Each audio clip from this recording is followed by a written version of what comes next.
Continuamos esta mañana en el Tribunal Electoral del Poder Judicial de la Federación con los trabajos que convoca este seminario Diálogos para la Justicia Abierta. Vamos directamente a la mesa número 6, denominada Periodismo y Opinión Pública. ¿Qué tipo de relación es preciso construir entre los medios y los tribunales para una justicia abierta?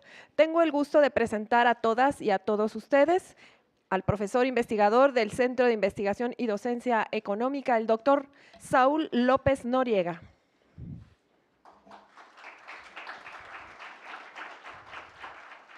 Bienvenido, doctor. Asimismo, nos acompaña por videoconferencia desde Washington Hazel Feigenblatt, quien es maestra, periodista y directora de Ciudadano Inteligente. Bienvenida a distancia.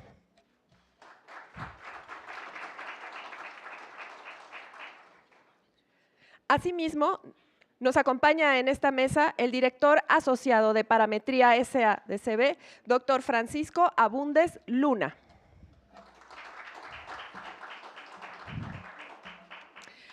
Para moderar esta mesa, tengo el honor de presentar a quien es coordinador de comunicación social del Tribunal Electoral del Poder Judicial de la Federación, Héctor Villarreal Ordóñez. Antes de ceder el uso de la voz a nuestro moderador, me permito dar lectura breve de una semblanza. Es licenciado en Comunicación por la Universidad Iberoamericana, Campus Ciudad de México, entre otros cargos. Estuvo al frente de la Dirección de Información a Prensa Internacional de la Procuraduría General de la República. Fue director general de Comunicación Social y director general de Radio, Televisión y Cinematografía RTC de la Secretaría de Gobernación. Fue coordinador de Radio y Televisión en la Presidencia de la República, director general del Instituto Mexicano de la Radio, el IMER, y también subsecretario de Normatividad de Medios de la Secretaría de Gobernación y director general de la Agencia de Noticias del Estado Mexicano, Notimex.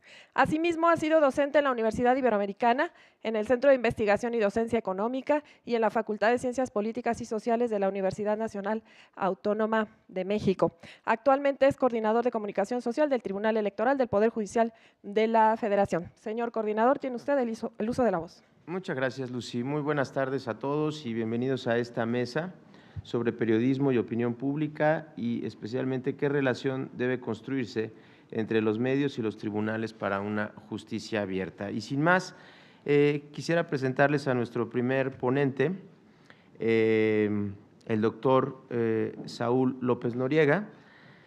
Es licenciado en Derecho por el Instituto Tecnológico Autónomo de México, el ITAM. Es doctor en Filosofía Política y Derecho Constitucional por la Universidad Autónoma de Madrid. Es editor online del blog sobre temas judiciales de la revista Nexos. Coordina el proyecto Monitor Judicial, es miembro del Observatorio para los Procesos de Comunicación Pública de la Violencia y codirige la colección de libros Lectura Contemporánea de los Clásicos. Saúl López Noriega es también colaborador regular con temas jurídicos y políticos de la revista Nexos y de barras de opinión en diversos medios de comunicación y programas, entre otros como Agenda Pública de Foro Televisión y la primera emisión de noticias del IMER. Actualmente, el doctor López Noriega es profesor de tiempo completo del Departamento de Derecho del ITAM, donde imparte las materias de Derecho Constitucional y Democracia, Poder y Medios de Comunicación, además de coordinar el diplomado en Periodismo Jurídico. Saúl, bienvenido, muchas gracias. Muchas gracias, Héctor, por esa amable presentación y muchas gracias al Tribunal Electoral por invitarme a este evento, que bueno, a pesar de que la ubicación del tribunal no es muy cercana, la idea de este seminario es justo pensar cómo hacer cercano a los tribunales, por supuesto la sala superior, y pensar toda esta narrativa que existe no solo en México, en muchas otras partes del mundo respecto a la llamada justicia abierta. Me gustaría arrancar un poco algunos puntos que quiero abordar al respecto, subrayando que por un lado, digamos, hay dos aspectos muy positivos en este tema, porque por un lado cada vez hay mayor consenso de que es importante acercar los tribunales a la ciudadanía, acercar su producto, digamos, informativo clave, que son las sentencias, acercarlo a la ciudadanía. Hay un convencimiento tanto de un mayor número de jueces, de magistrados, de ministros de la Suprema Corte, pero también por parte de la academia y por parte del periodismo y diversos medios de comunicación. Y por otro lado, también es cierto que los tribunales cada vez se han ubicado más en el centro de la opinión pública y la discusión pública. Digamos, desde hace muchos años, pero muy recientes, unos 10 años, no hay día, no hay rutina informativa que no involucre a los medios de comunicación. Cualquier problema político o social eventualmente se sabe que va a tener un aspecto o un aspecto toral, digamos, no accidental, sino toral, sustancial, en los tribunales. Y eso, digamos, es algo muy positivo, que estén ubicados en el papel que le corresponde en una democracia y que se empiecen a tratar de discutir justo cómo acercarnos más a los tribunales. Sin embargo, si bien existen estos dos aspectos positivos de conciencia del problema y de ubicación protagónica de los tribunales en nuestra discusión pública, creo que hay 4 problemas genéricos, digamos, cada tribunal puede tener diferentes retos o problemas, pero en general creo que hay 4 problemas estructurales del Poder Judicial o de nuestros tribunales y de los medios de comunicación también, para efectos de construir ese puente que es tan complicado siempre construir entre un mundo tan especializado, con una jerga tan abigarrada y barroca en no pocas ocasiones, y el periodismo y la opinión pública. Esos 4 aspectos, o retos más bien, sería el procedimiento de decisión de los tribunales mexicanos, el segundo sería el modelo de sentencia, el tercero sería la estrategia de comunicación de los tribunales, y el cuarto sería el tema del periodismo especializado y de investigación en materia judicial.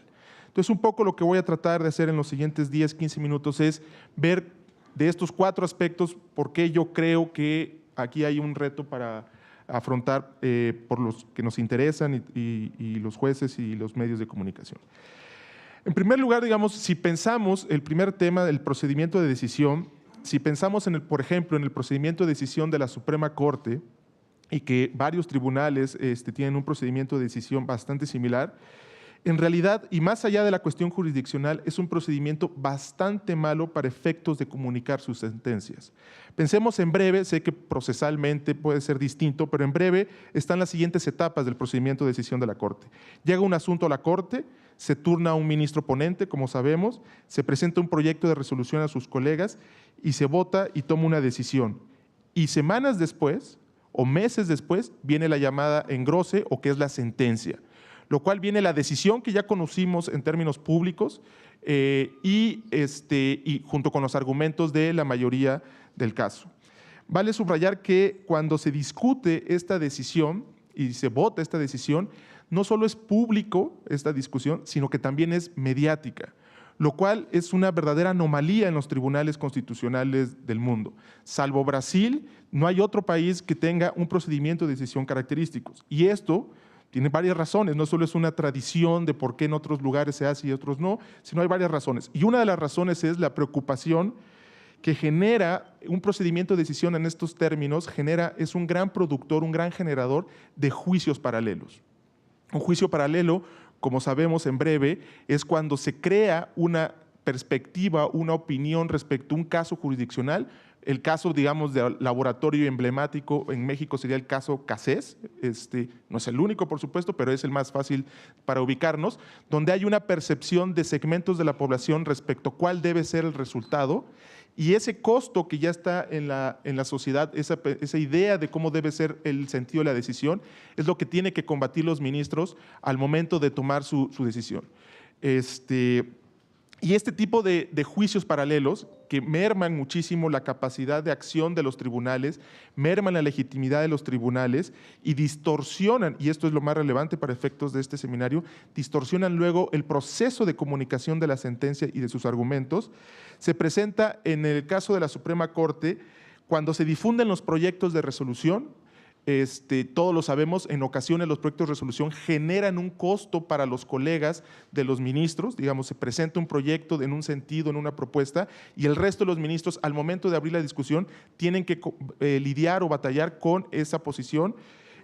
Durante la discusión también se genera ese problema de juicios paralelos, porque recordemos que la Suprema Corte, y esto no es responsabilidad de ellos, los casos cada vez son más complicados los que resuelve la Suprema Corte, y es muy complicado por lo mismo que en una sola sesión o en un solo día resuelva un caso. Entonces, cada vez que hay varias sesiones donde se está discutiendo un asunto y no se logra tomar una decisión, porque simplemente el caso es muy complejo y es muy largo, ese día se van generando percepciones en la opinión pública, construcciones narrativas en los medios de comunicación que no siempre ayudan a comunicar de manera adecuada qué se discutió, hacia dónde va y luego inclusive el sentido de la decisión. ¿Y qué es lo que nos queda? Esto es un problema no menor, porque lo que nos queda mucho en el registro de los medios de comunicación son, en no pocas ocasiones, los dimes y diretes entre los ministros, las rencillas luego que hay entre los ministros o los jueces, que eso es normal, eso es natural. El punto es que la prensa no registra los argumentos, que es lo más relevante, ni en ocasiones el sentido de la discusión. Un ejemplo clarísimo es cuando se discutió por primera ocasión el matrimonio entre personas del mismo sexo por parte de la Suprema Corte, que fue una acción de inconstitucionalidad, como sabemos. Se discutió muchísimo o se registró muchísimo en los medios de comunicación el peloteo de argumentos entre los dos grandes bloques que se formaron en la Corte respecto a este asunto, pero nunca se registró y hice el ejercicio de buscar el medio de comunicación. Cuando salió la sentencia y estaban aglutinados ahí todos los argumentos que en principio apuntalaban y daban coherencia a la decisión de ratificar el matrimonio entre personas del mismo sexo en el Distrito Federal, ningún medio de comunicación registró la salida de la sentencia por justo el problema del vacío, que una vez que se toma decisiones y se discute, viene una serie de semanas donde obviamente los medios de comunicación tienen otros temas, otra lógica, y cuando sale la sentencia, eso ya no es un tema para la discusión pública. El segundo reto, eso nos lleva, me parece, al segundo reto, que es mejorar el modelo de sentencia. Y uno de los problemas que veo en este sentido es que mientras la sentencia no esté en el centro de la discusión pública, mientras la sentencia no sea el documento para decir esto estuvo bien, esto estuvo mal, esto me gustó menos y demás, es muy complicado que la misma opinión pública, los medios de comunicación y la academia exijan a los tribunales mejorar sus sentencias, porque no es un producto a consumir. Inclusive si uno ve los académicos que opinan o hablan sobre los casos jurisdiccionales, no hablan a partir de la sentencia, porque no hay sentencia en ese momento como documento. Jurisdiccionalmente, por supuesto que hay una sentencia porque hay una decisión, pero como documento no hay sentencia. La discusión es a partir de las versiones estenográficas de los ministros, a partir de lo que vimos en internet o a partir de lo que vimos en el canal judicial, lo cual, por supuesto, genera mucha información, pero no es necesariamente los argumentos jurídicos que van a quedar firmes en la sentencia y que, como sabemos, hablando de controversias y acciones, con cierta mayoría, pues tienen una fuerza sólida como jurisprudencia. Entonces, un tema importantísimo es mejorar las sentencias. Creo que los incentivos no están adecuados para mejorarlas. Hay muchos esfuerzos, justamente este seminario, justamente entiendo que la Sala Superior está trabajando en diseñar, en aglutinar las diferentes perspectivas de sus integrantes para mejorar las sentencias, pero lo importante que quiero subrayar acá es ese tema de que hay un desfase de dar a conocer la decisión jurisdiccional junto con el documento. Algo que no sucede, por ejemplo, en Estados Unidos. En Estados Unidos están las audiencias orales, como sabemos, que son públicas, no mediáticas. Luego los jueces en secreto discuten y deciden el caso.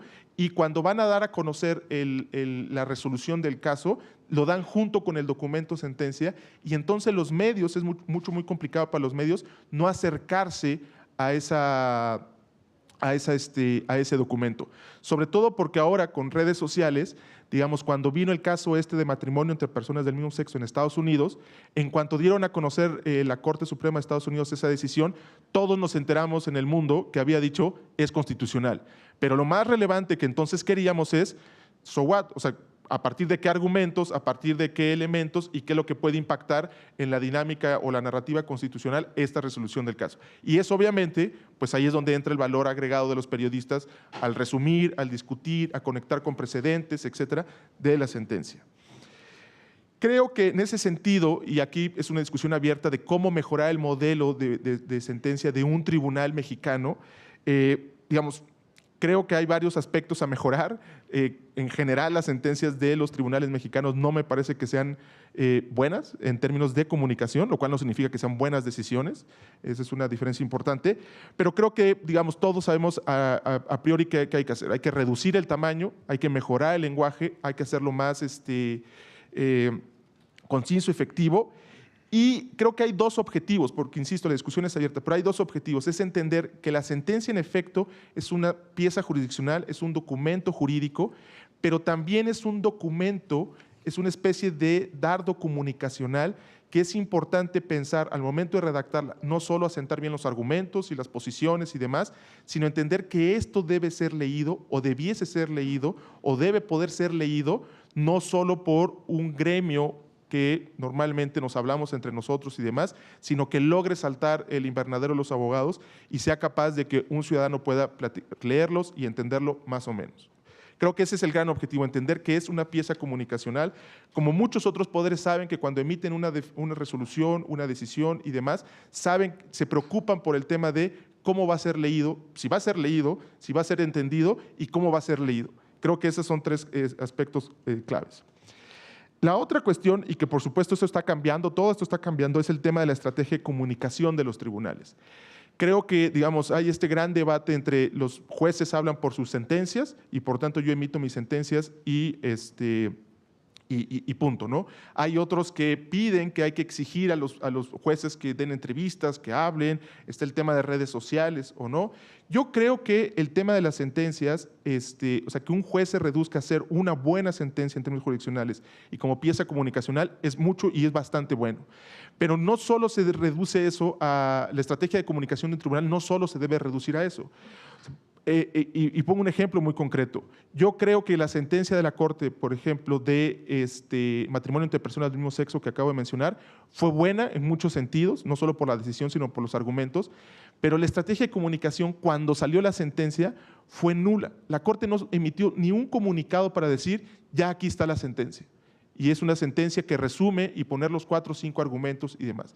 No es necesario, me parece, digamos, dar conferencias de prensa, exigirle a los magistrados o ministros o jueces que den entrevistas y demás, es simplemente estar pendiente de toda la labor que se hace y dar cuenta en esa estrategia de comunicación que justo los tribunales, y esto es un mito de que los tribunales no tienen estrategia de comunicación, sí existe, en Estados Unidos está muy bien documentado de cómo hacen sus estrategias de comunicación. Ejemplo muy concreto, en Estados Unidos, como sueltan varias sentencias en un mismo día, luego lo que hacen es colocar una que saben que a la opinión pública le interesa, como puede ser matrimonio entre personas del mismo sexo, y dentro de ese paquete de 10 o 15 sentencias, poner una de fiscal, ejemplo, o una de corporativo, cuyo impacto puede ser estructural para la economía del país. Pero el tema es árido y hay un tema más taquillero y son 10 sentencias. El periodista tiene que seleccionar qué sentencia voy a hablar mañana en mi columna del New York Times o del Washington Post. Y eso no lo hacen de manera irreflexiva. Cosas así sutiles ayudan a combatir los juicios paralelos y ayudan en ese sentido, que es el objetivo, a comunicar mejor los tribunales lo que están haciendo. Y por último, para cerrar, el otro reto que no tienen que ver ya con los tribunales, tiene que ver con los medios de comunicación. Es un reto, digamos, el tema de cuál es el papel de los periodistas o de los medios de comunicación en este tema del periodismo judicial o de comunicar. Creo que en muy buena medida es ser traductores de lo que pasa en esos lugares que son los tribunales, que ha cambiado mucho, pero que históricamente no han sido amigables, hoy en día sí lo son mucho más. Hay muchísima información ahora en la página de la Sala Superior, por ejemplo, y de las salas regionales de la misma Suprema Corte, pero es importante que los medios de comunicación logren tener especialistas en periodismo judicial. Es complicado porque aquí estamos hablando de uno de los retos más complicados de los medios de comunicación, que es el tema de la economía de los medios. O sea, ¿cuál es el costo de yo educar, especializar a un periodista y que solo se dedique, por ejemplo, a la Suprema Corte o al Tribunal Electoral? Y no como sucede normalmente, que cubre Corte, Tribunal Electoral, Secretaría de Defensa, Procuraduría General de la República y FEPADE inclusive, ¿no? Lo cual hace muy complicado realizar un trabajo periodístico de manera seria y especializada. Pero sin duda, digamos, creo que el reto allí es ver que hay audiencias, digamos, hay un consumidor que sí quiere leer y conocer este tipo de noticias, y el reto de los medios es lograr no depender tanto del dinero público para efectos de su supervivencia económica y lograr generar dinero a partir de ese consumo de noticias judiciales que existe, insisto, a partir de algunos casos, como algunos blogs y demás, que tienen un enorme número de lecturas mensuales, semanales. Y tampoco es el gran periodismo, digamos, muy rara vez este es el periodismo que va a ser primera plana en muchas ocasiones, pero digamos, el reto aquí es justo tratar de depender menos del dinero público, generar periodismo especializado y generar economías para esa audiencia que existe potencialmente. Muchísimas gracias.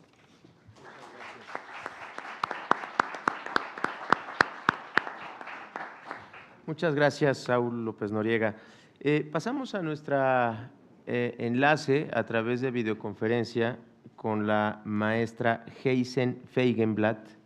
Heisen es maestra en cobertura de asuntos públicos por la Universidad de Maryland y en ciencia política por la Universidad de Costa Rica.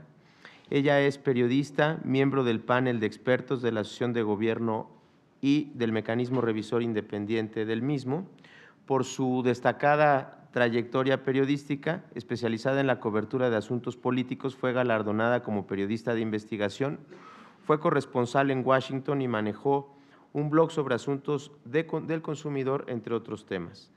La doctora Feigenblatt laboró 6 años como directora de investigación en Global Integrity, encabezando los proyectos de investigación basados en indicadores en alrededor de 100 países, incluyendo el reporte Global Integrity. Y los indicadores Africa Integrity, la investigación States Integrity sobre dinero, políticas y transparencia. Actualmente se desempeña como miembro del Consejo de la Fundación Ciudadano Inteligente, que es una organización no lucrativa que utiliza la innovación tecnológica de la información para promover la transparencia y la participación ciudadana. Muchas gracias, Hazel, y adelante. Buenos días, muchísimas gracias. ¿Puedo confirmar que me escuchan bien? Sí, se escucha bien. Se escucha bien. Perfecto. Excelente, muchas gracias. Bueno, pues evidentemente no me fue posible estar presente durante este seminario, pero agradezco mucho la oportunidad de tener esta conversación sobre un tema que, aunque no se discute con la frecuencia que quizá lo amerita, es importante y tiene mucho espacio para mejorar y para aprender. En particular, me invitaron a hacer una reflexión desde la perspectiva internacional de la relación entre jueces y periodistas en diferentes contextos y las prácticas que se están dando en diferentes países. Entonces voy a enfocarme primero, pues hacer un poco una revisión de la relación tradicional que hemos visto, cómo ha venido cambiando, en particular el impacto que han tenido los diferentes contextos políticos por una parte y los avances en tecnologías y herramientas tecnológicas por otra, y finalmente cierro con algunas prácticas para construir una relación más fluida.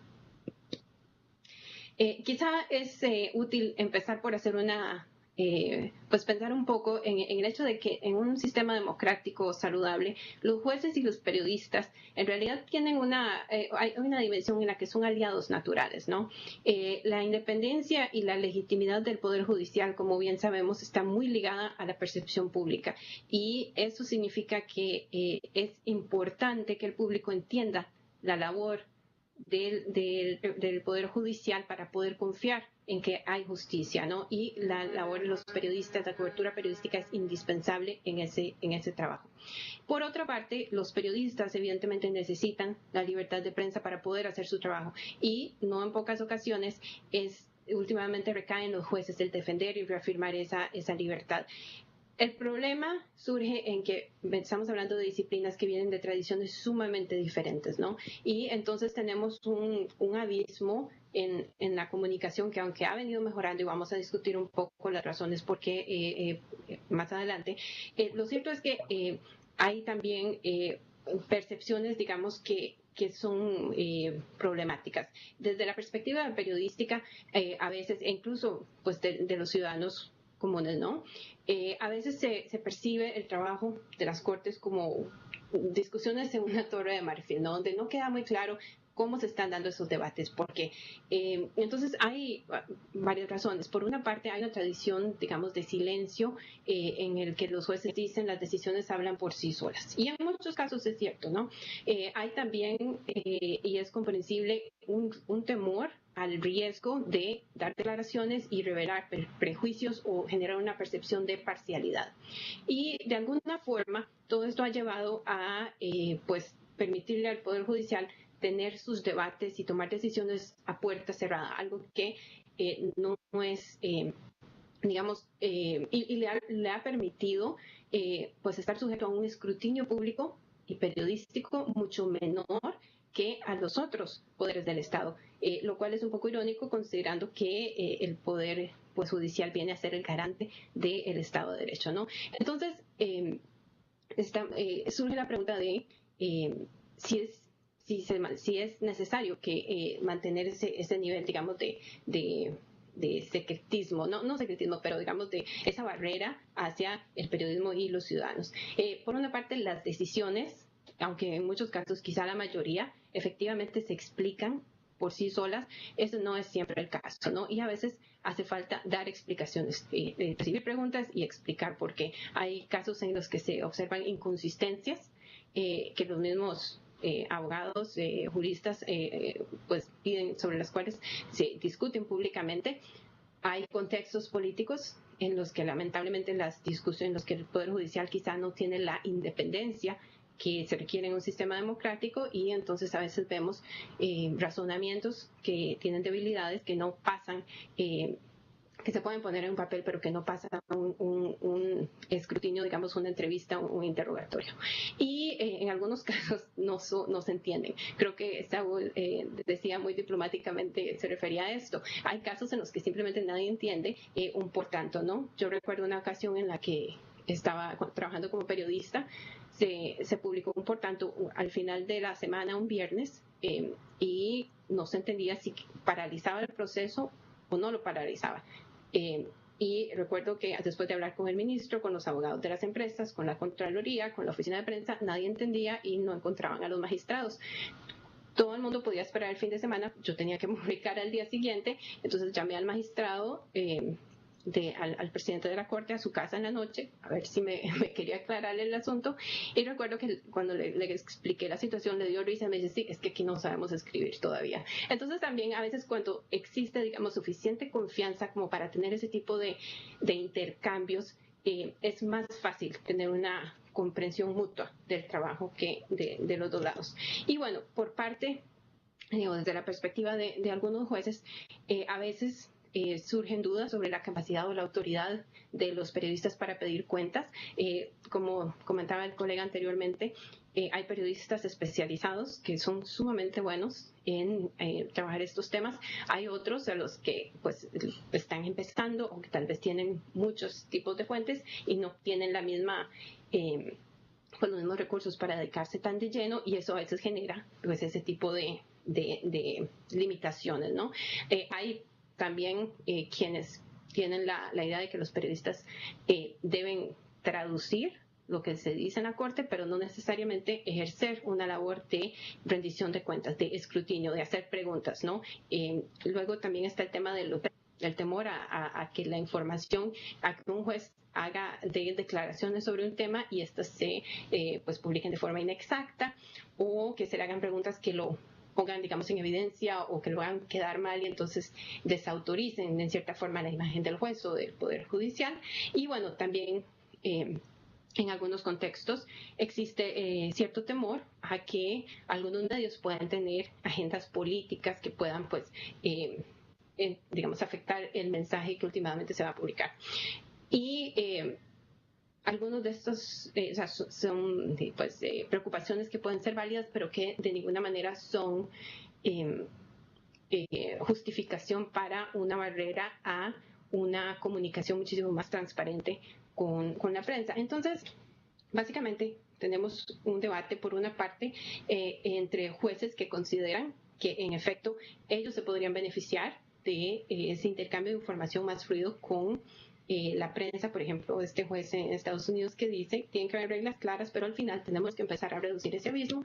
Y tenemos otros, por ejemplo, como este profesor de Derecho en George Mason University en Washington, quien dice que si un juez quiere decir algo, lo puede decir en la corte y los periodistas se limitan a escribirlo, lo cual es una percepción sumamente limitante del periodismo que no es acorde, no solo con el periodismo, sino con el nivel de escrutinio público que estamos viendo en los últimos 10 años y que va avanzando cada vez más con sociedad civil y con diferentes tipos de fiscalización pública.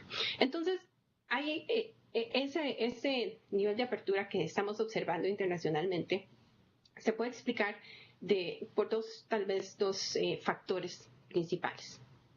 Uno de ellos es las experiencias de algunos poderes judiciales en los 80s y los 90s, cuando los regímenes dictatoriales de sus países cayeron y estos poderes judiciales se vieron de pronto en la posición de tener más independencia, tener que luchar por ella y a la vez tener que construir confianza pública, que era el principal, digamos, factor que les permitía defender esa independencia.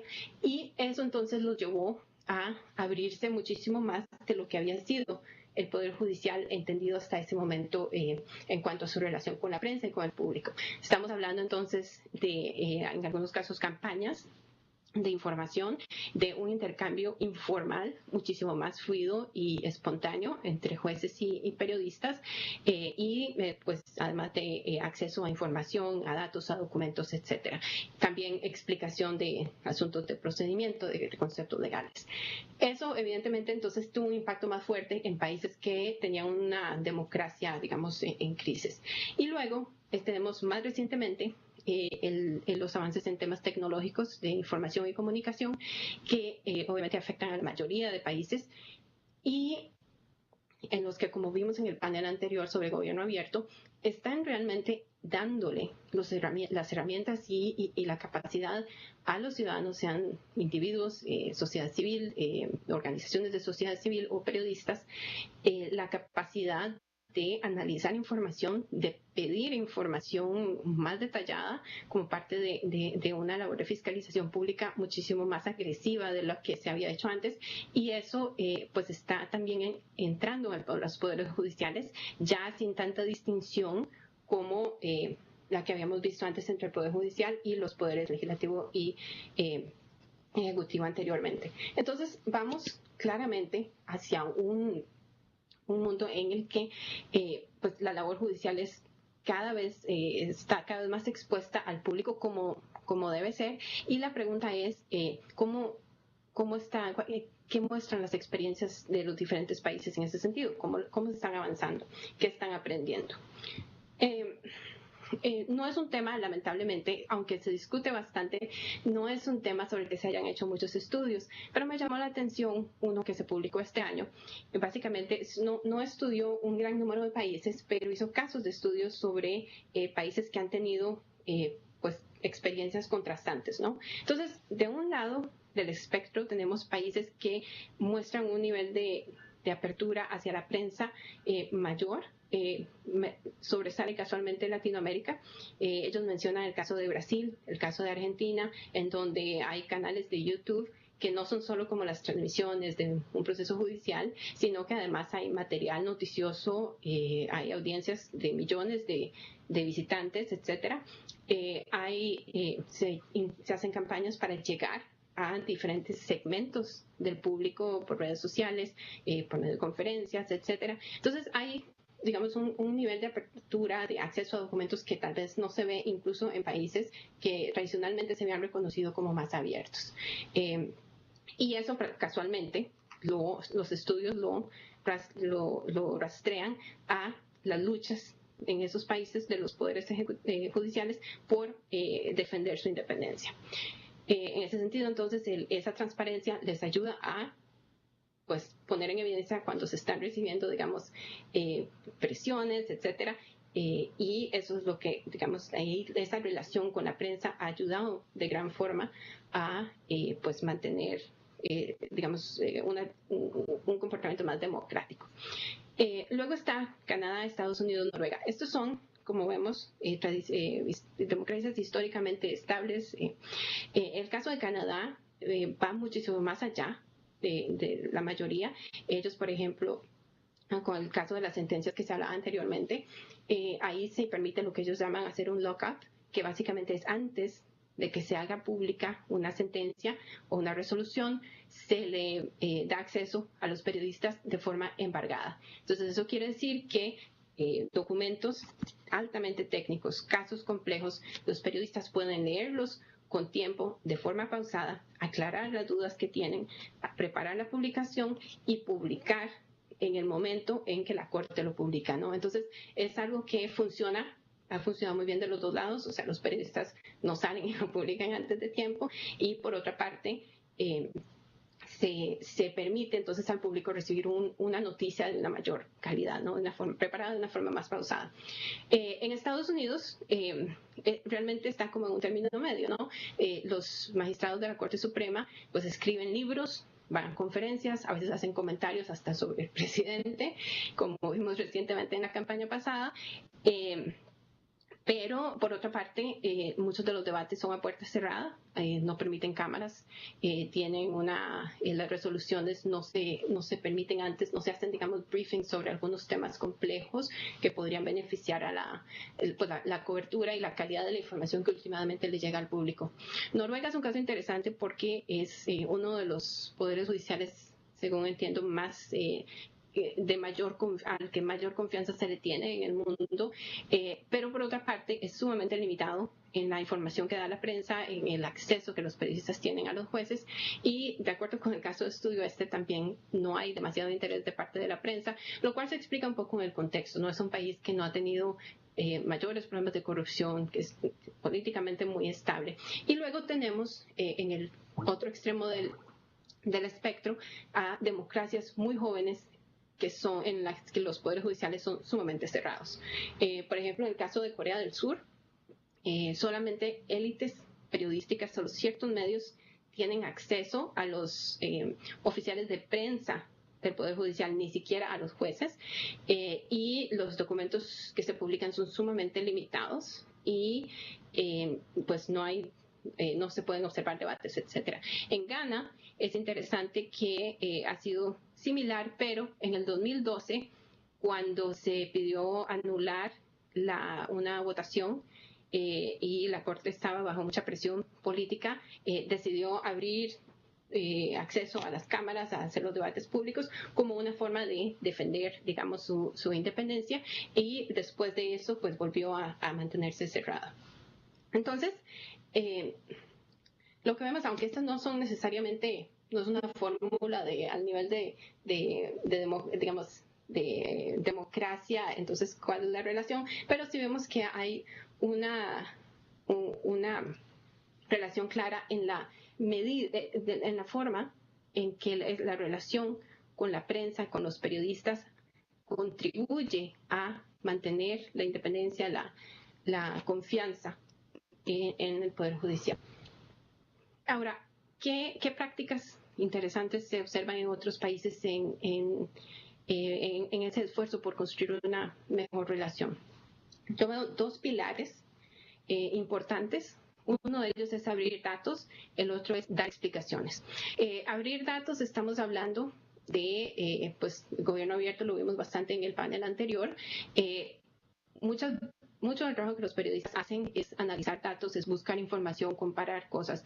Y en ese sentido, entonces, encontrarla en línea, poder saber que la información ya está publicada, eso ayuda enormemente.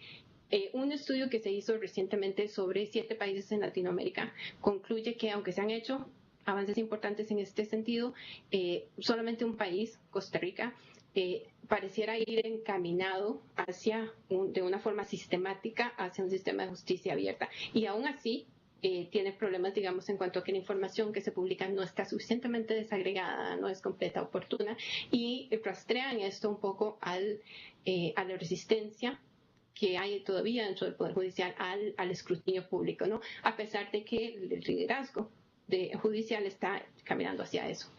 Y el otro aspecto indispensable es el de dar explicaciones. Aquí es donde volvemos al tema de si las decisiones hablan por sí solas, de si basta con hacer análisis de datos y leer un documento, y la respuesta es no. Si entendemos a la prensa como un actor que también contribuye a la rendición de cuentas, al escrutinio público, entonces es importante que exista ese diálogo. Algunas prácticas que me han parecido interesantes en ese sentido es...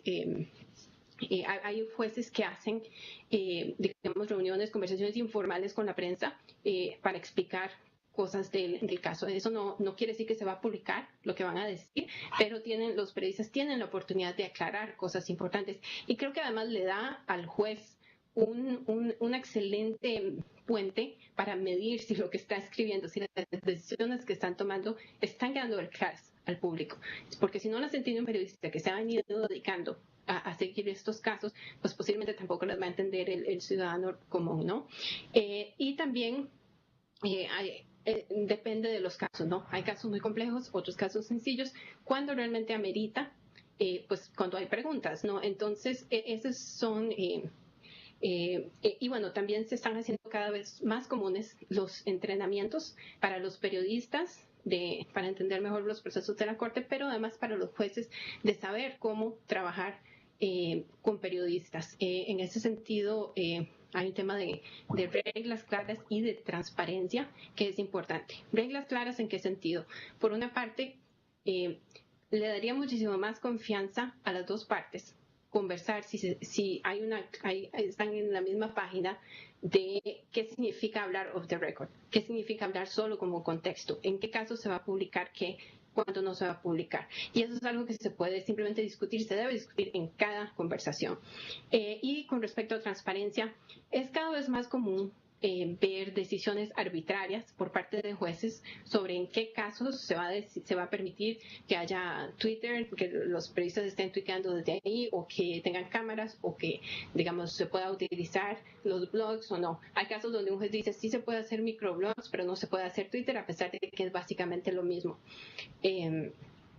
Entonces, el evitar explicar, o sea, deberían haber protocolos, y si no los hay, por lo menos explicar por qué se toman esas decisiones para evitar una percepción, digamos, que no genera confianza en el juicio del juez en ese sentido.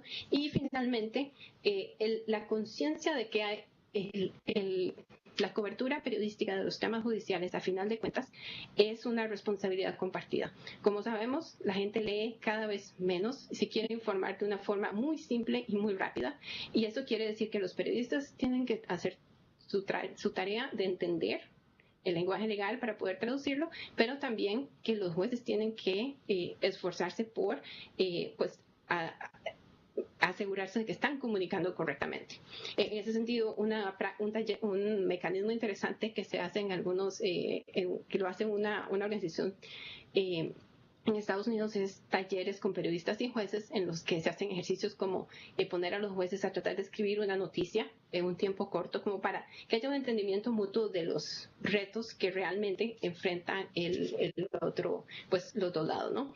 Entonces si vemos a futuro hacia dónde va esto, es claro que va a haber cada vez más apertura por las buenas o por las malas, si se quiere, debido a toda la tecnología que tenemos y el entusiasmo con el que la gente lo está haciendo en el caso del periodismo jurídico, aunque es cierto que los medios grandes tradicionales tienen cada vez menos recursos para dedicarse a eso. También es cierto que están surgiendo blogs y que están surgiendo medios que son enfocados solo en temas judiciales. Entonces, a la vez tiene sus ventajas el hecho de que esté creciendo tanto el tipo los tipos de formatos que se puede utilizar para ejercer este tipo de escrutinio. Entonces, vale la pena para el Poder Judicial de cualquier país hacerse la pregunta de en qué momento, o si estamos realmente llegando al momento de pasar, de hacerse la pregunta qué casos ameritan una apertura hacia el periodista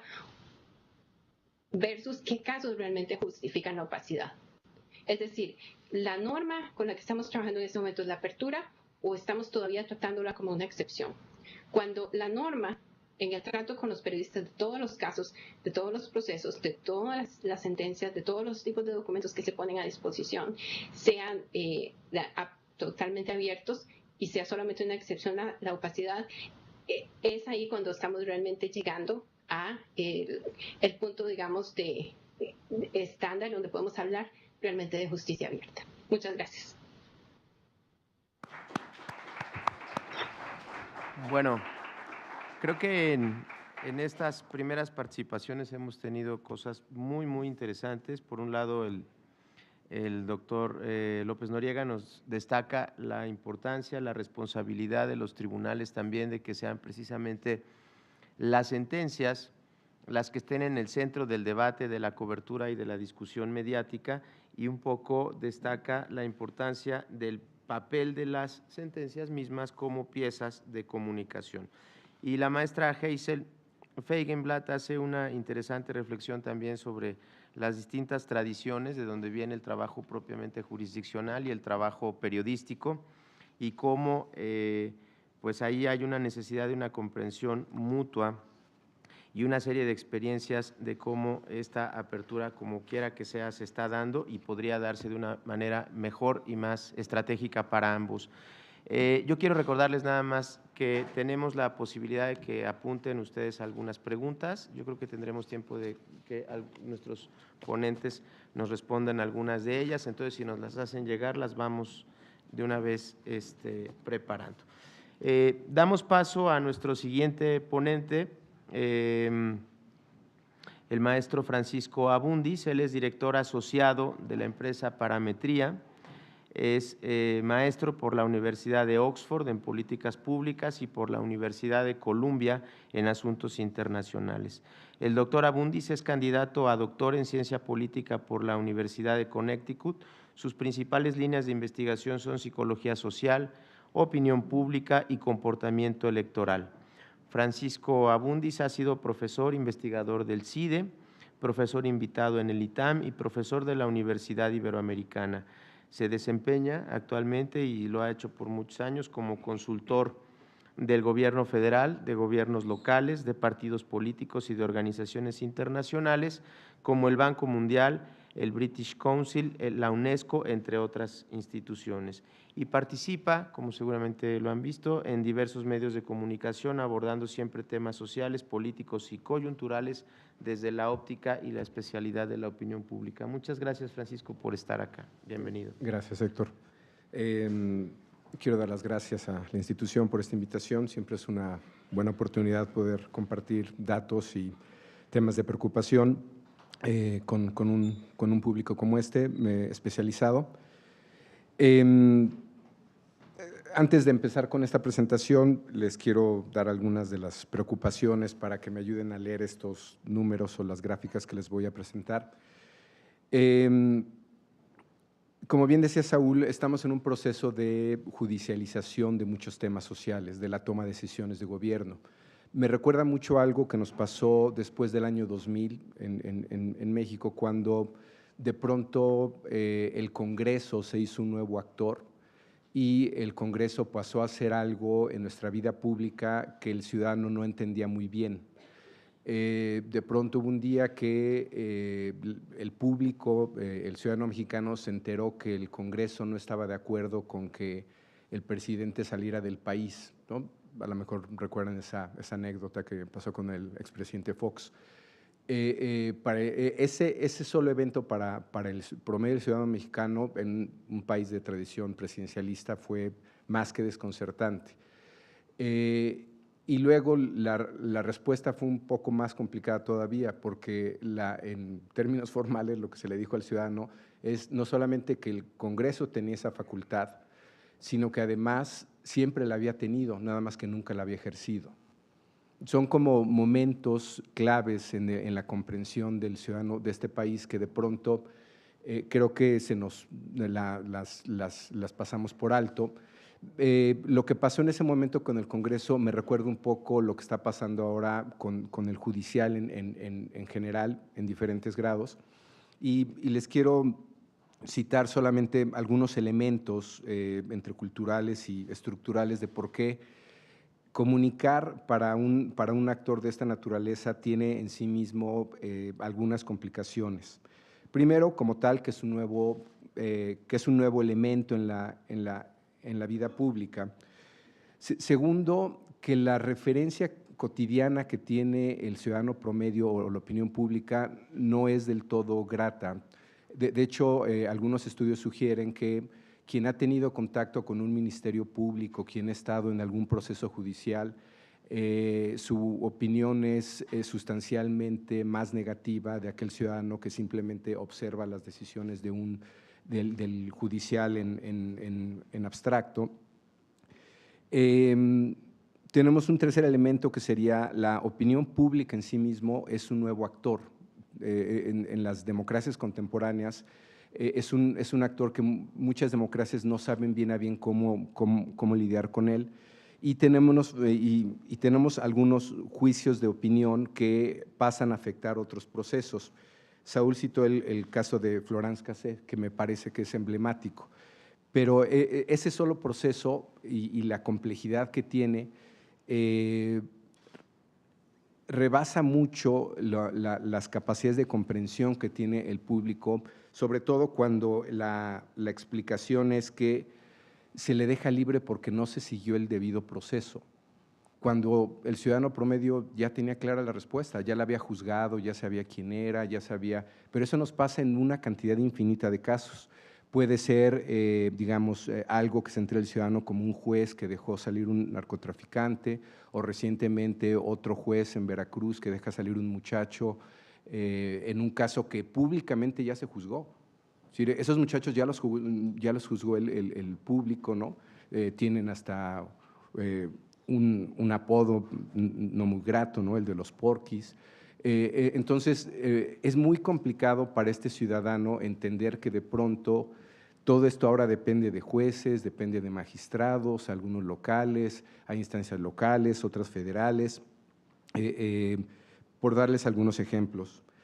Otro es pues nuestra falta de tradición democrática, ¿no? Como tal, les puedo poner ejemplos que pueden pasar en el Tribunal Superior o que pasan en el propio INE. La gente no está acostumbrada a que haya decisiones divididas, ¿no? Si son 9 votos y si alguien reporta en los medios que fue una decisión 5 contra 4, se reporta como algo negativo. Es decir, el disenso en nuestra sociedad no es algo que incorporemos fácil. Y si hay una votación similar en el Tribunal Superior de Justicia, es similar el juicio.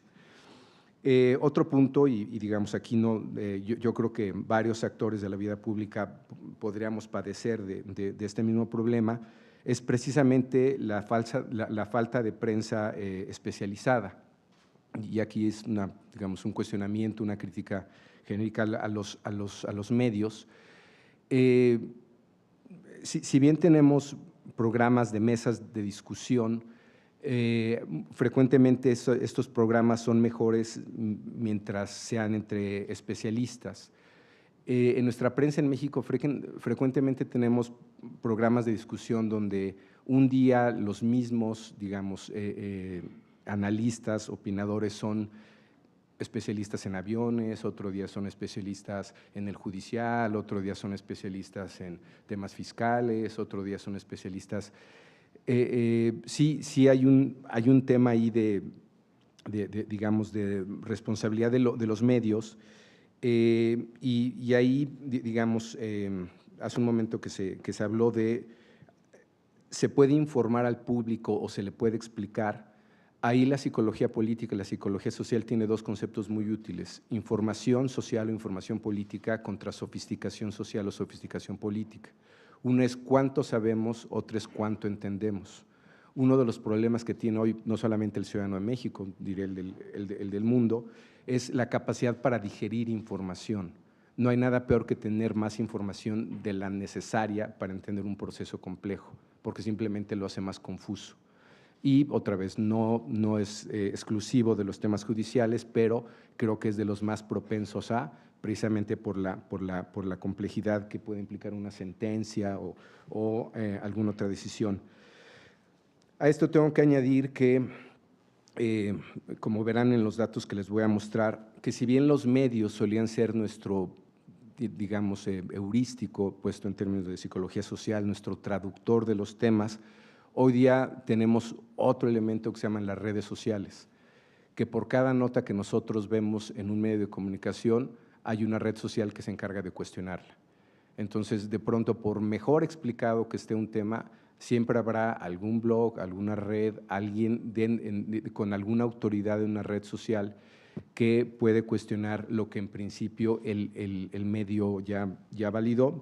Nuevamente, esto no es un problema solamente de nuestro país. De hecho, deben de saber ustedes que recientemente la última elección en Estados Unidos presidencial fue cuestionada por la mala información, ¿no? Digo, por eso el presidente sabe muy bien que son fake news, por la mala información que circuló en redes sociales y eso cómo afectó al elector.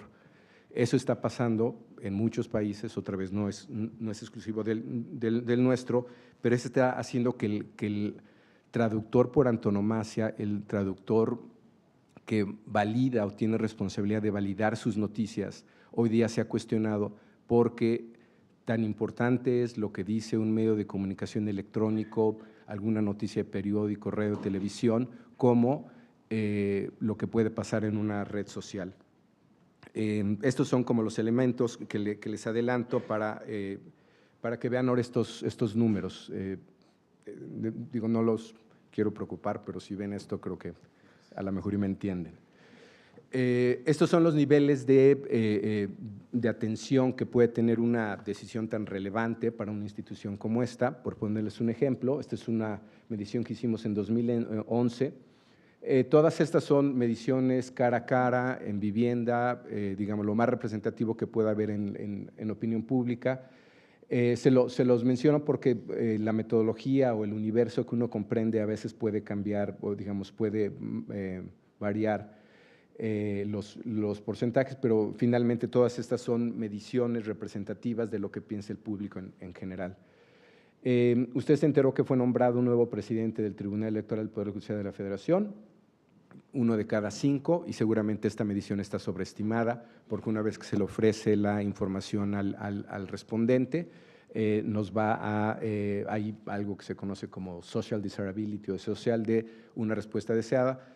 Ya desde los 60s, en un libro muy famoso en el que México se le incluyó como parte de ese capítulo de la cultura cívica, de civic culture, una de las características del público mexicano es que nos cuesta mucho trabajo decir que no. Digo, suena como algo ya muy trillado como parte de nuestra cultura, pero esto pasa también a niveles de información. Usted se enteró que el Tribunal Electoral del Poder Judicial de la Federación decidió anular la elección de gobernador en Colima que se realizó el pasado mes de junio. 40% dijo que sí. Esta fue una medición que hicimos en el 15. Cuando se repitió este proceso electoral, llamó mucho más la atención en medios. ¿Cuál es la condición de este nuevo órgano que la gente está empezando a digerir o a comprender, a entender su nombre? Por lo que usted sabe o ha escuchado, el Tribunal Electoral del Poder Judicial de la Federación es independiente o no del Instituto Federal Electoral. Es independiente 40%, no es independiente 33%, hasta ahí el dato sería positivo. El problema es qué es lo que quiere decir la gente con ser independiente, si eso necesariamente implica neutralidad.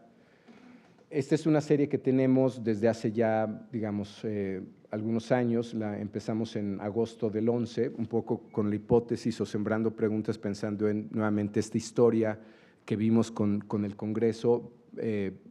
La hipótesis va a pasar también con las diferentes instancias judiciales. En general, usted aprueba o desaprueba la forma en que el Tribunal Electoral del Poder Judicial de la Federación realiza su trabajo.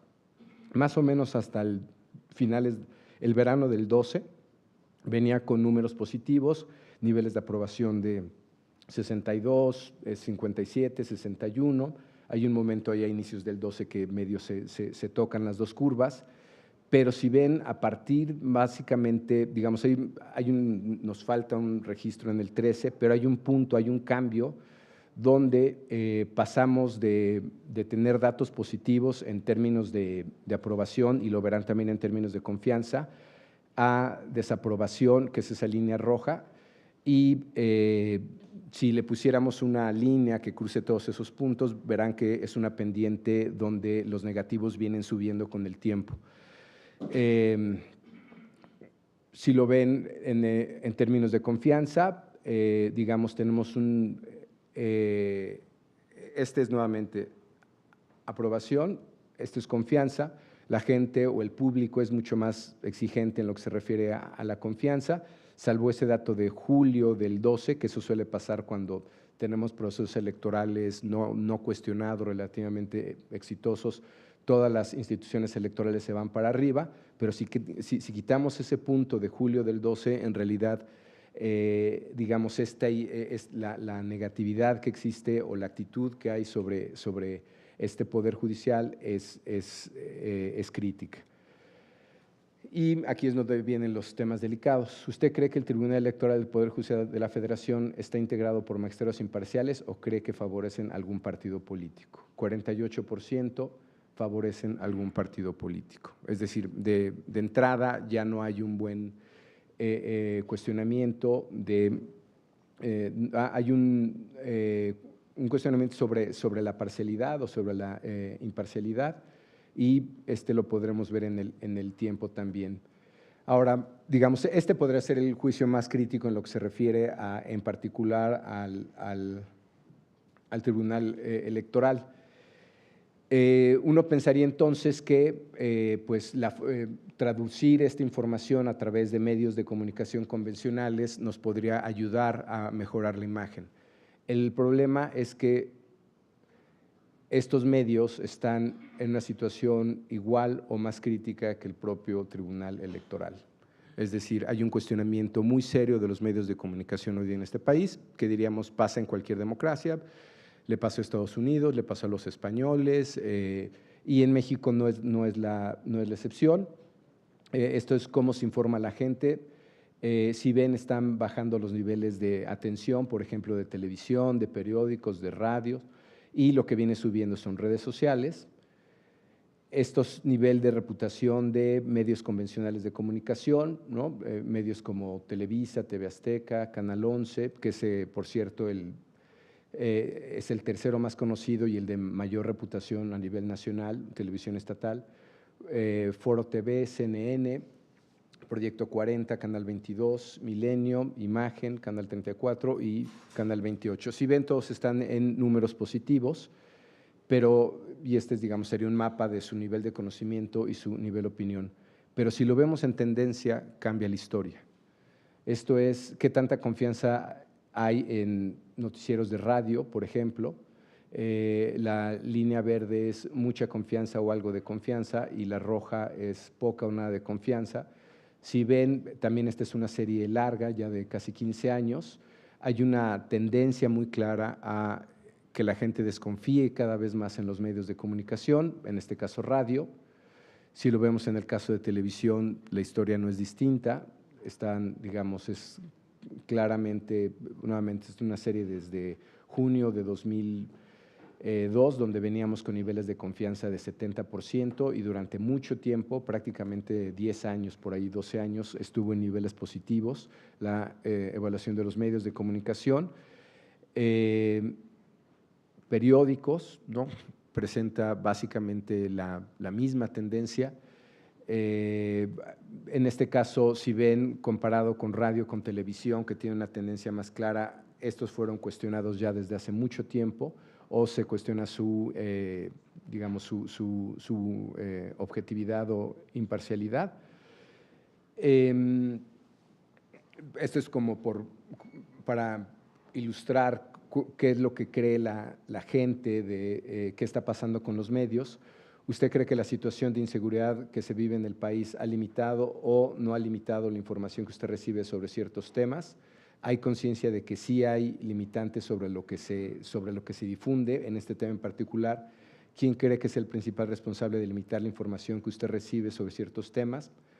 Este es como el villano favorito, siempre es el gobierno, ¿no? Siempre es el gobierno mexicano o cualquiera de sus instancias, y en esto se cuestiona la independencia que pueda haber de algunos otros medios de comunicación.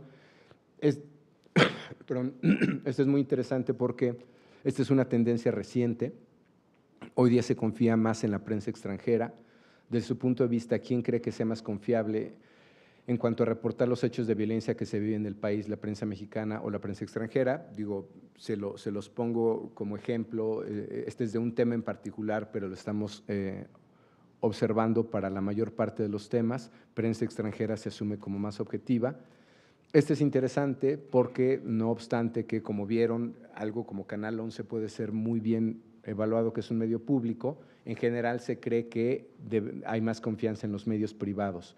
Es decir, se asume que los medios públicos tienen una agenda más clara comparado con los medios privados. Pero, nuevamente, como vieron en los canales de televisión, los medios públicos es interesante que tengan mayor reputación que los privados. Y esta es una última diapositiva para que vean que esto se ha movido en muy poco tiempo. Creo que sí tiene que ver otra vez en parte con el arribo de redes sociales, en parte con el propio comportamiento de los medios, y si de algo sirve, pues de una crisis institucional que no es de México. Tenemos una serie nosotros con la BBC, con otros 25 colegas de 25 países, y esto está pasando en muchos lugares del mundo. Hay una crisis de confianza en las instituciones que se ha pronunciado en los últimos años, pero este es como para darles una idea de la magnitud, digamos, del nivel de desconfianza que tiene el promedio del ciudadano. Las noticias que escuchamos, vemos y leemos en los medios, ¿cree que son reflejo de la realidad o cree que los medios de comunicación las manipulan? En 2012, digamos, había un casi 50-50 en la idea de que eran un reflejo de realidad contra que eran noticias manipuladas, y en el 14 pues queda claramente, es una relación 3-1 con la idea de que son noticias manipuladas. A manera de conclusión les diría, creo que es un gran reto el que tiene esta institución como cualquier otro órgano del Poder Judicial. Yo creo que hay de pronto, hay un tema de comunicación, pero creo que hay un tema de cotidianeidad, y el que me preocupa a mí más es el segundo. Es decir, ¿cuál es la experiencia que tiene el ciudadano promedio con el Poder Judicial, sea en un juicio civil de divorcio, sea en un juicio mercantil, sea ya no digamos uno penal? Creo que esa parte de pronto impide que ese ciudadano pueda digerir otro mensaje sobre el trabajo que se esté haciendo aquí o en la Suprema Corte de Justicia o en otras instancias del Poder Judicial. Estos datos están en la página de parametría si los quieren consultar. Gracias. Muchas gracias. Muchas gracias, Francisco. Creo que destacar este papel, como dices, de la relevancia de la opinión pública como un actor en sí mismo en la democracia es fundamental, y ahí están los datos. Estamos un poco contra el tiempo. Voy a leer rápidamente tres comentarios que, independientemente de cómo estén dirigidos, creo que pueden ser para la mesa, lo que quieran ustedes comentar. Por un lado, nos preguntan si sería peligroso o si no se considera que existen riesgos en incentivar al juez a buscar una forma de aceptación social de sus sentencias, es decir, la pretensión de que la sentencia sea socialmente aceptada. Por otro lado, está Geisel en la conexión, ¿verdad? Pregunto si está la doctora Geisel. Sí. Sí, correcto. Gracias. Nos preguntan también cómo, a partir de la exposición de ella, cómo se podría promover el acuerdo de reglas entre jueces y periodistas, y un poco cómo se podría garantizar que se respeten estas reglas. Esto yo creo que tiene sentido en términos de que tal vez no en todos los países el sistema de medios es igual, y no en todos los países hay la misma confianza en que los medios se mueven por una agenda solamente periodística. Entonces, yo creo que es en ese sentido también la pregunta de qué tanto se puede confiar en el sistema de medios para pensar que esas reglas se puedan cumplir. Y finalmente, después de esta última exposición del doctor Abundis, una pregunta a la mesa sobre si el hecho de ofrecer más datos se podría traducir en mayor legitimidad para las instituciones. Es decir, el hecho mismo de ofrecer más datos o más información sobre el quehacer institucional se podría traducir en una mayor legitimidad. Si les parece bien, podemos seguir el orden con el que estuvimos. Saúl, por favor. Gracias. Pues creo que, digamos, el tema de incentivar a los jueces a que a través de sus sentencias se congracie con la opinión pública, digo, ese es un riesgo permanente, digamos. En ocasiones el costo de legitimidad o el costo social que puede tener tomar una decisión puede ser un desincentivo para que el juez adopte esa decisión. Siempre ha existido. Por supuesto, entre mayor foco haya frente al juez y mayor publicidad haya el juez, pues mayor costo puede haber al respecto y ciertas estrategias puede haber en ese sentido. Creo que justo el punto es que un tribunal debe de trabajar en evitar o limar o atenuar los juicios paralelos para que esos costos, digamos, o sea, pueda trabajar con mayor libertad y tomar sus decisiones asumiendo esos costos. Valdría también decir que un problema del proceso de decisión que mencionaba hace un momento es que justo lo que genera es un incentivo para que los jueces o los ministros, por ejemplo, o los magistrados, se desvíe la atención de la opinión pública no a las sentencias, sino al juez como persona. Que ese es justo, por ejemplo, uno de los argumentos por los cuales en Estados Unidos y otros países hay una enorme preocupación de que entren las cámaras a la discusión.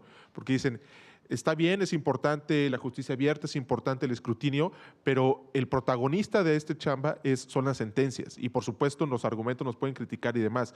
Pero en cuanto entra la imagen y el audio a una discusión, hay el riesgo de que el protagonista sea la persona físicamente. Y eso lo vemos, o sea, cualquiera que vea una discusión de la Corte sabe que ahí hay un protagonismo y los medios y los ministros normalmente no hablan ahí para convencer a sus colegas, sino hablan para los medios de comunicación y para el titular del día siguiente o el tweet cool del momento, ¿no? La otra cuestión, más datos, mayor legitimidad. No necesariamente la legitimidad, digamos, uno de los puntos claves de la legitimidad de un tribunal es que haga buenas sentencias, con lo complicado que significa definir qué es una buena sentencia, pero sobre todo, digamos, es mucho como la respuesta tradicional, no es tanto lo que decide un juez, sino cuáles son los argumentos a partir de los cuales llegó a esa decisión del juez, y eso creo que sigue siendo relevante, digamos. No es una cuestión de dar más datos, sino de explicar mejor lo que se está decidiendo. Eso ayuda mucho a entender estas cuestiones que mencioné, si son imparciales o están cercanos a un partido político y demás. El hecho de explicar por qué bajé este spot, por qué llegué y dije que esta elección debe anularse y la anulé y demás, el socializar esos argumentos, hacerlos digeribles para la opinión pública es el mejor sustrato para construir legitimidad, ¿no? Gracias. Muchas gracias, Saúl. La maestra Hazel Feigenblatt, por favor. Gracias. Con respecto a la primera pregunta, yo coincido en que hay riesgos en cuanto a tratar de que un juez busque aceptación, si entiendo la pregunta bien. La idea no es, digamos, como yo lo entiendo, no es que un juez busque aceptación social.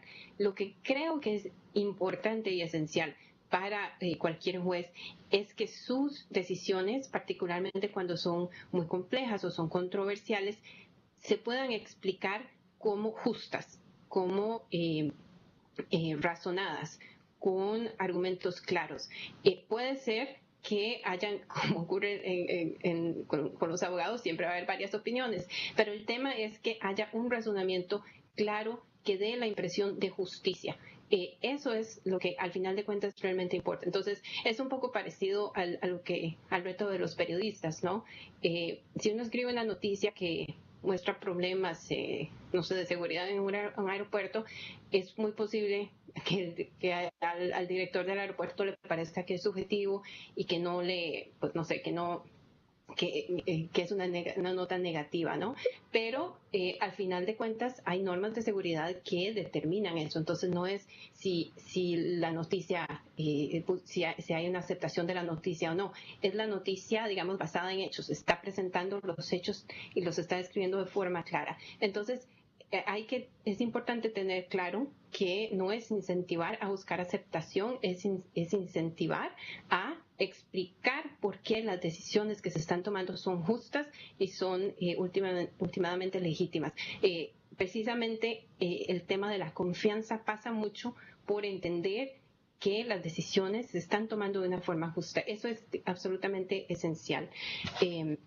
Y con respecto a la segunda pregunta, ¿cómo promover reglas entre jueces y periodistas y que realmente se respeten? Efectivamente, dependen del sistema. Un ejemplo interesante que se ha dado mucho aquí en Estados Unidos es con casos de, digamos, de alto perfil en donde hay una gran cantidad de prensa que va a asistir a las audiencias. Y en esos casos, algunos jueces lo que han hecho es pedirle a los periodistas que van a estar encargados de cubrirlas que se organicen entre ellos mismos y que propongan cuáles son las reglas con las que se va a cubrir. El juez lo ve, si le parece lo aprueba, si le parece que hay que hacer algún cambio lo hace, y entonces son reglas, digamos, en las que se llega a un acuerdo mutuo, ¿no? Y entonces los mismos periodistas, cuando ven que alguien se está saliendo de la regla, ellos mismos son los que, digamos, hacen presión para que se cumpla. Esa es una forma. En casos, en contextos donde tal vez no hay confianza o hay una gran desconfianza mutua, a veces es un tema de proceso. Hay que construir una relación. A veces parece obvio, pero el llegar y presentarse al periodista o el presentarse al juez, quién soy, qué es lo que hago, y puede hacer una gran diferencia. En algunos casos pues, se puede empezar no con lanzar al juez a atender a un grupo de periodistas. Eso tiene muchos riesgos para cualquier persona y sin duda para un juez. El tema, digamos, es tal vez empezar con organizar una reunión con un periodista que conozca mucho que haya venido siguiendo un caso con, digamos, con mucho detenimiento, una reunión informal como para aclarar dudas, intercambiar información de contexto, digamos, en la que el periodista sabe que no va a publicar cosas, digamos, declaraciones, pero tiene la oportunidad de entender más a fondo los temas e incluso tal vez de escuchar los nuevos casos que vienen, etcétera. Entonces se puede ir empezando, digamos, pero es un proceso en el que las dos partes tienen que tener interés en cultivar esa relación. Hay diferentes prácticas que se pueden hacer en ese sentido, pero quizá por el tiempo pues lo puedo dejar ahí. Gracias, maestra. Por favor, un breve comentario, Francisco. Lo veré yo como un peligro que un juez busque la aceptación social, porque pasaría lo mismo que sucede con políticos, o decir que no están dispuestos a pagar los costos de tomar una decisión, y sí creo que es un tema delicado.